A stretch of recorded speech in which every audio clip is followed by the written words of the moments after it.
ஏடிஎம்கே வந்து ஜெயலலிதா இருக்கிற வரைக்கும் ஓகே செம்மையா இருந்தது.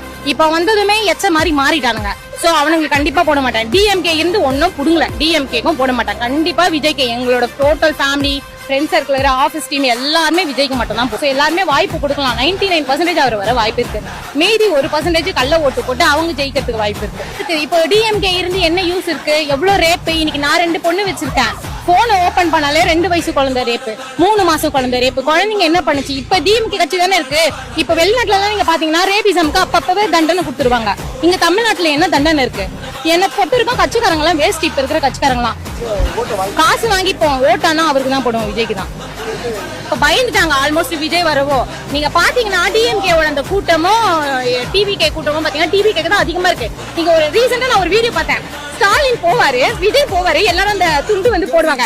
ஸ்டாலின் போடுவாரு, ஒருத்தர் சுத்தி ஒரு தலையில போட்டா எனக்கு அது சிரிப்பு அடக்க முடியல. அதுல ஒருத்தன் கமெண்ட் போட்டிருக்கான், யாருன்னா சொல்லிருந்தீங்கன்னா அது கல்ல கட்டி தூக்கி போடுனா தலையிலே போட்டிருக்கலாம். டிஎம்கே எல்லாம் வராது சார்.